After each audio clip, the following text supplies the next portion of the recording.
Welcome to the Senior Home Business Live Show. My name is Matt Stafford. Now, I'm not the NFL quarterback. I am the senior living specialist from California.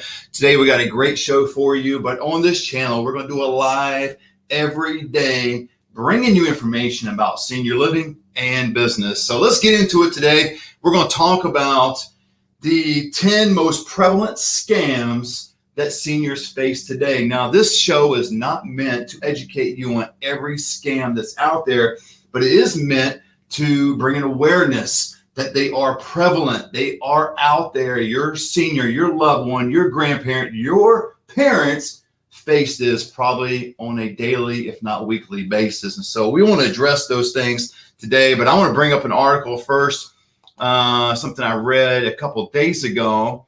Let me bring this here. Let me start. It's the FBI Internet Crime Complaint Center in 2020 received 105,000 complaints. Now, this is just for seniors or ones that are over 60 years of age. Now, this article says there were 791,790 complaints in 2020. That's an increase of 69%. So seniors at 105,000 complaints represents 13% of the overall complaints. People calling in saying, hey, I've been scammed. I've been abused. Okay. And this really ticks me off. Now, no one likes to hear of someone being scammed, schemed in some weird way. We've all received those funny phone calls and all that kind of thing.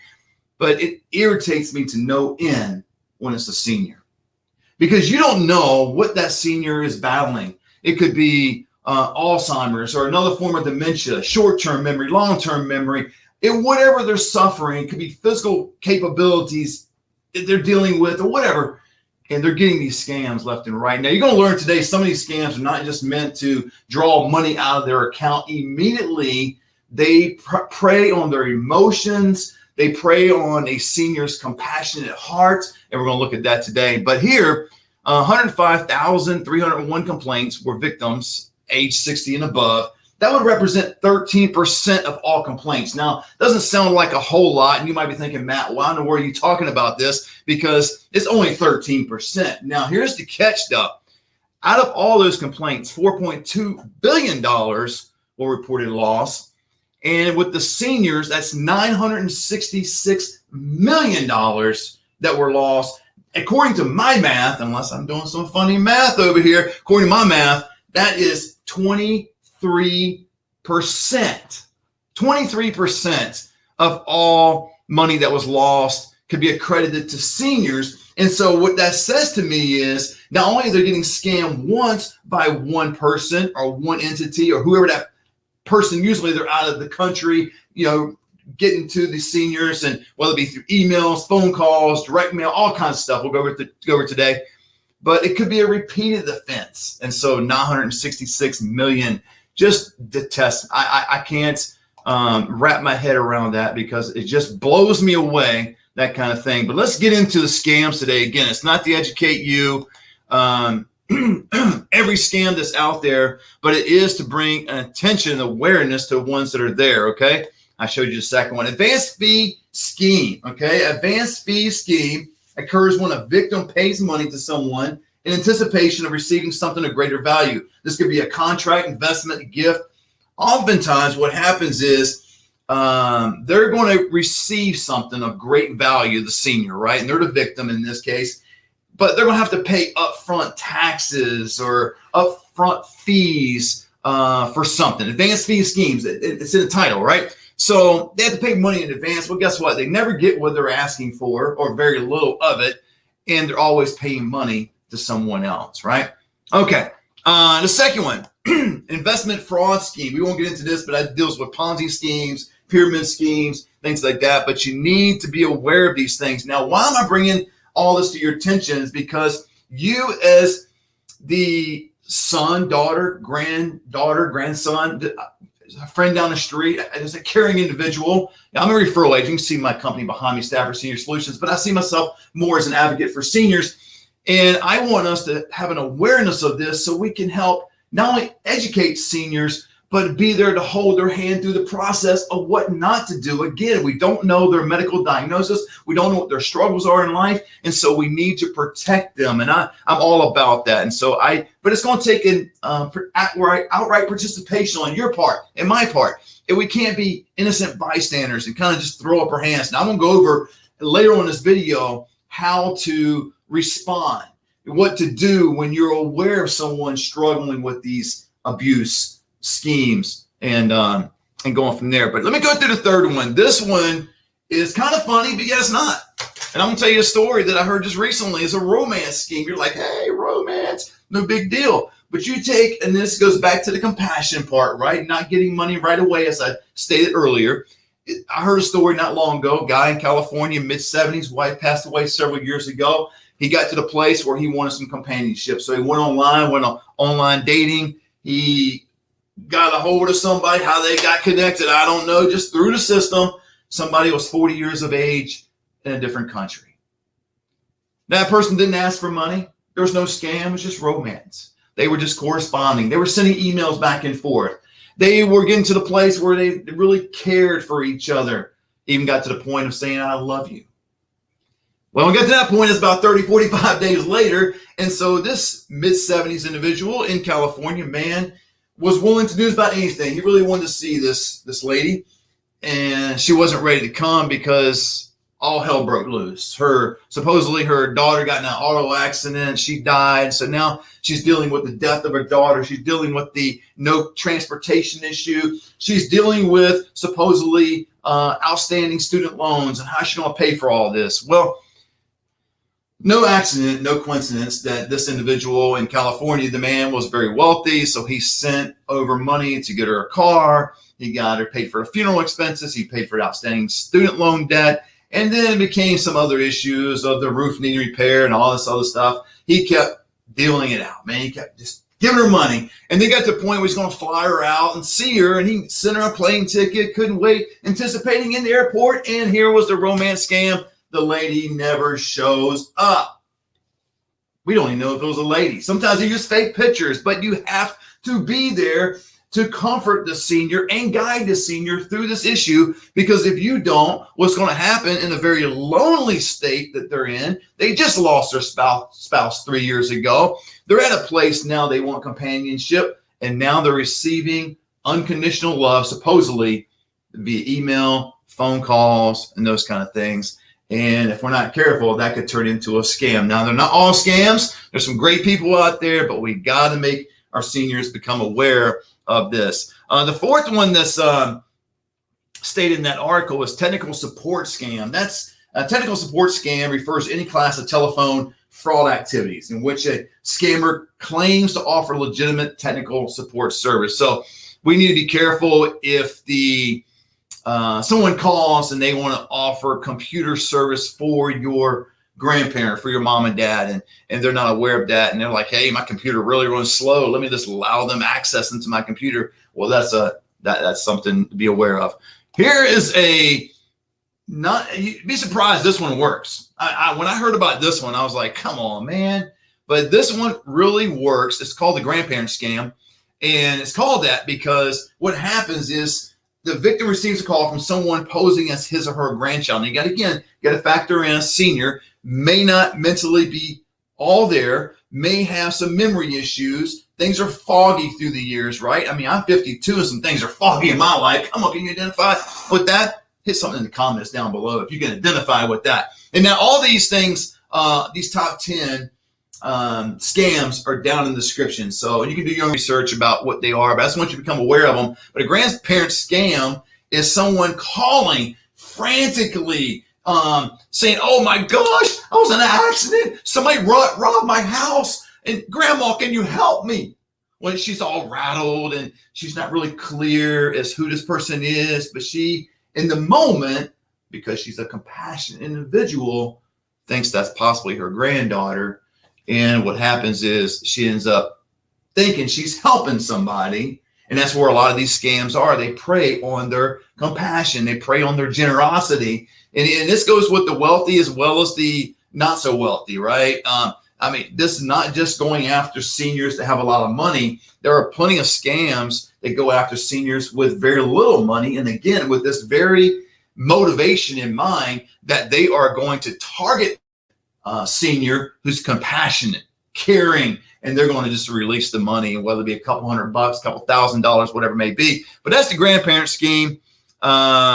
The sixth one I won't go into, but it's a government impersonation scam. And all that is just the scammers often spoof caller ID information. And sometimes you may receive a phone call and it looks like it's coming from a government agency, and it's not. I have received phone calls like this. You might have received something about maybe your Social Security getting ready to expire. You need to update this. Just hang up on those individuals. Don't participate in their kind of thing. Now, this is one here, and this often gets adults like myself, 52 years of age, but more so with seniors, is Sweepstakes charity lottery scam, okay? They get a call or email or even a social media notification. Now, the social media notification is powerful because they're online. My mom likes to get online. Others that I know, seniors that get online. Now, we often think the older generation, oh man, they know nothing about the internet. Let me tell you, I'm a referral agent, and a couple of years ago, my wife and I were in a skilled nursing facility, and we were moving this couple to a community. The couple were both in their low to mid 90s. The lady who was in a wheelchair just came out of surgery a couple of weeks prior to that, going through rehab. And in the midst of her family, she wanted to ask me something privately. And I'm like, okay, what is she going to ask me? She goes, Sonny, can you come over here for a second? She's in a wheelchair. I said, yes, ma'am. And I said, well, how can I help you? She goes, well, this place I'm going to, do they have Wi-Fi? And I'm like, whoa. I've never received that as being the first questions. Always, how's the food? Who's there as far as the demographics? Are they older, younger, male, female? I mean, all these different other questions. Location. Can my family come to see me? How much does it cost? Her first question was, do they have Wi-Fi? Well, that is, so the point is seniors get on the internet. Seniors are actively involved in participating. So when they see something like this, it could be a social media notification of Sweepstakes, charity, lottery scam, okay? So they're going to have a big congratulations. It could be direct mail too, of, hey, you've won something. You've won this big contest. Now, they're not even thinking, did I even enter the contest? I mean, have you ever received those kind of notifications? I have. I'm like, dude, I never even entered the thing. But they're so overjoyed of winning something, right? They could be struggling financially, from loneliness, whatever it may be. And this sense of appreciation gets to them. And so, but guess what? In order to get that big deal, that lottery offering, whatever it may be, they got to pay a fee or some kind of taxes beforehand to get it. So there it goes again with the credit card, debit card, wire the money, whatever it may be, just to get the money. It's a big scam. So don't fall for that. Now, here's one that may not be as prevalent in your area. I don't know, but I haven't seen it around here.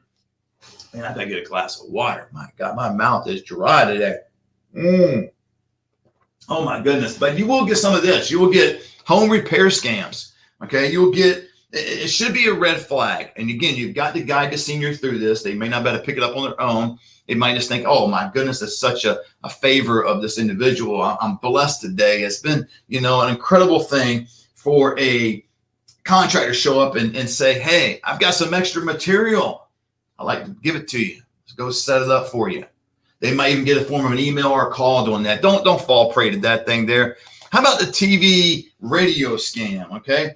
That is criminals targeting potential victims using illegitimate advertisements about legitimate services, such as, and these are just a couple examples, reverse mortgages or credit repair, something like that, that can kind of entice the individual into that. Now, there's great companies out there doing reverse mortgage and credit repairs. Doesn't mean all of them are bad, but you got to be careful that it's not a scam. And the last one, and I want to get into how to deal with this, is family caregiver scam.